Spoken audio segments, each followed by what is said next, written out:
Bapak Ibu hadirin dan hadirat sekalian yang berbahagia, kalau dalam khazanah keilmuan, saya kebetulan latar belakang saya dari pesantren ya, sehingga yang lebih saya kenal itu adalah khazanah keilmuan dalam perspektif Islam. Nah, dalam khazanah keilmuan itu ada klasifikasi tentang prioritas-prioritas ilmu yang harus dipahami oleh seorang manusia. Nah, kalau dalam Islam itu yang paling penting itu diistilahkan dengan fardu ain, yaitu satu kewajiban yang setiap individu itu harus memahami dan melaksanakan dengan sebaik-baiknya.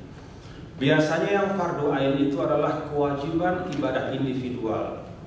Kalau dalam Islam itu sholat 5 waktu dan kewajiban-kewajiban individual lain. Nah, di bawah fardu ain itu ada yang disebut dengan fardu kifayah. Fardu kifayah itu biasanya adalah kewajiban-kewajiban yang memiliki efek atau dampak sosial.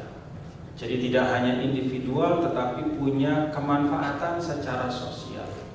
Ada kaitan-kaitan kohesivitas sosial di dalam ibadah itu. Nah, ketika salah seorang ilmuwan Islam yang terkemuka, namanya Imam Ghazali, beliau mengklasifikasi ilmu-ilmu itu di tempat yang paling puncak dari fardu kifayah. Ketika beliau bicara tentang ilmu-ilmu yang harus dipelajari dalam konteks fardu kifayah, beliau meletakkan ilmu tib atau kedokteran itu di puncak daftar dari fardu kifayah. Kenapa demikian Bapak Ibu Saudara sekalian? Karena memang ternyata ilmu kedokteran itu sangat penting.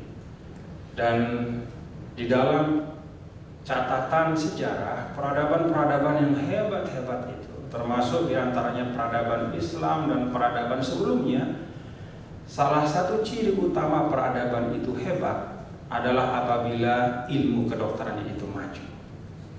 Maka ikhtiar kita membangun Nusa Tenggara Barat juga salah satu fondasinya ketika kita bicara tentang pembangunan sosial, pembangunan manusia, maka haruslah kualitas kesehatan dari masyarakat Nusa Tenggara Barat ini menjadi salah satu prioritas kita. Nah, dalam konteks inilah maka Bapak Ibu Saudara sekalian, pemerintah Provinsi Nusa Tenggara Barat memberikan perhatian kepada Rumah Sakit Umum Provinsi ini. Rumah Sakit Umum Provinsi ini bagi kami adalah salah satu garda depan, salah satu front line bagi kami pemerintah Provinsi Nusa Tenggara Barat untuk memberikan pelayanan kesehatan yang terbaik kepada seluruh masyarakat Nusa Tenggara Barat.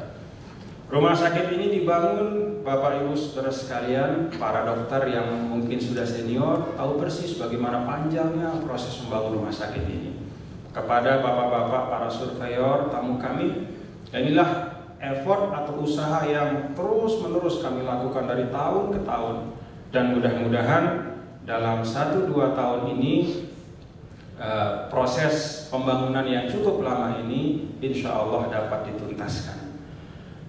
Bapak-bapak dan ibu hadirin dan hadirat sekalian yang saya hormati, ya tentu seperti yang disampaikan oleh Bapak Direktur tadi bahwa akreditasi ini adalah kesempatan kita untuk terus berbenah, dan itu dicerminkan dari Mars yang tadi sudah kita dengarkan bersama-sama, bahwa ada semangat untuk memberikan pelayanan yang terbaik kepada masyarakat Nusa Tenggara Barat.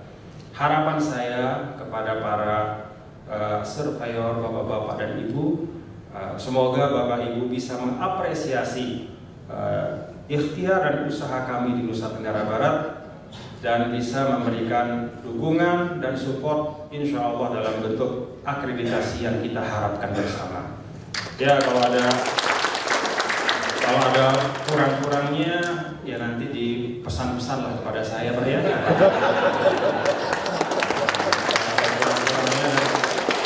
Dan pastilah ya, apalagi saya dengar tadi, saya tanya sebelah kanan saya Pak Dr. Media, saya tanya Bapak Bapak di mana tugas sekarang? Belum menyampaikan, saya ini mantan Irjen Kementerian Kesehatan. Wih, namanya Irjen itu yang dianggap oleh orang biasa itu wajar, itu bisa ketemu kurangnya. Jadi makanya saya titip-titip lah Pak Irjen ya. Irjen. Kemudian saya tanya lagi sebelah kanan, ternyata beliau ini Pak Boyke dokter bedah ya. Ngeri juga kita namanya dokter bedah itu kan yang dari luar kelihatan bagus-bagus, begitu dibedah sedikit, nah kelihatan di situ apa softwarenya atau hardwarenya itu mungkin ada yang kurang beres lah. Ya mohon Pak Boyke ya, jadi kalau dibedah nanti ada kurang-kurang sedikit, dijahit lagi lah Pak. Akan bagus dan bisa memberikan semangat, memberikan harapan baik bagi kami semua dan termasuk Ibu ya Bu Sulika. Nah, bagi kami insya Allah proses ini adalah dorongan yang sangat kuat ya, bagi kami semua, dan saya yakin betul bahwa keluarga besar Rumah Sakit Umum Provinsi pasca akreditasi ini akan lebih semangat lagi memberikan pelayanan yang terbaik